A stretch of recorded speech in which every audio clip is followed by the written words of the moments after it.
헌법재판소는 윤석열 전 대통령이 용납될 수 없는 중대한 법 위반을 저질렀다고 강조했습니다.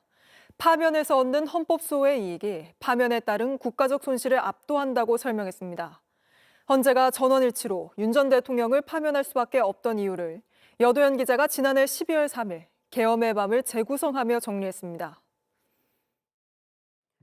2024년 12월 3일 계엄의 밤이 시작되는 대통령 대접견실입니다. 국무위원들은 영문도 모르고 차례로 불려왔습니다. 정족수를 겨우 채워 11명이 한자리에 모인 건 밤 10시 17분. 윤석열 전 대통령은 비상계엄을 한다는 말을 남기고 5분 만에 자리를 떠났습니다. 국무위원들의 반대도 개의치 않았습니다. 탄핵 심판에선 이 자리를 비상계엄을 심의한 적법한 국무회의로 볼 수 있는지가 쟁점이었습니다. 헌법재판소는 계엄에 대한 심의가 이뤄졌다고 보기 어려워 헌법과 계엄법이 정한 절차를 모두 위반했다고 판단했습니다. 윤 전 대통령이 계엄의 구체적인 내용을 설명하지 않았고 국무위원들이 부서를 하지 않았는데도 계엄을 선포했다고 설명했습니다. 밤 11시에 발령된 포고령 1호는 김용현 전 국방부 장관의 보고로 윤석열 전 대통령이 직접 검토했습니다. 첫머리엔 국회의 정치 활동을 금지한다고 돼 있습니다. 포고령의 위헌성과 위법성은 핵심적인 탄핵 소추 사유였습니다.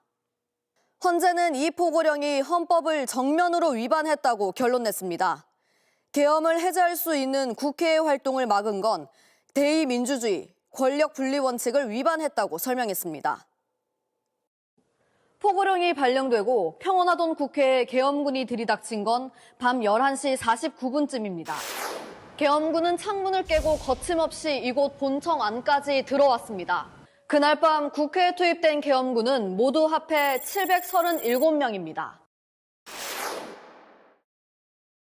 당시 본회의장에는 계엄 해제를 위해 국회의원들이 모여 있었습니다.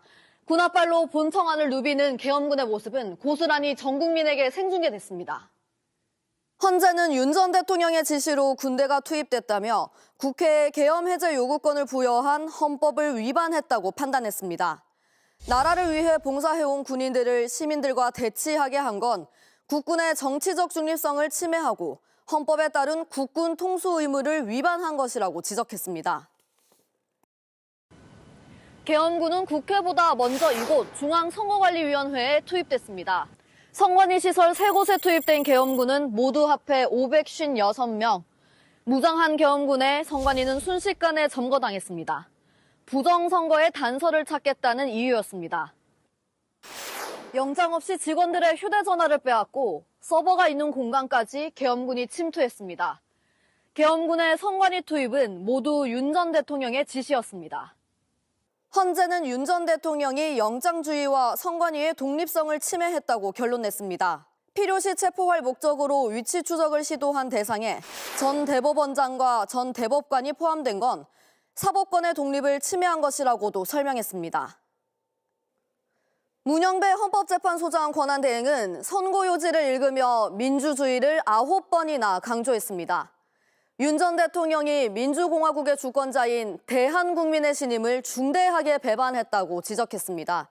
그러면서 헌법소 관점에서 용납될 수 없는 중대한 법 위반을 저질렀다고 못 박았습니다. 헌법재판관 8명은 윤 전 대통령을 전원일치로 파면하며 그 누구도 국민, 그리고 헌법 위에 서서 민주주의를 훼손할 수 없다는 것을 재확인했습니다. JTBC 여도현입니다. JTBC 뉴스를 시청해주셔서 고맙습니다. 저희는 저녁 6시 30분 뉴스룸에서 뵙겠습니다.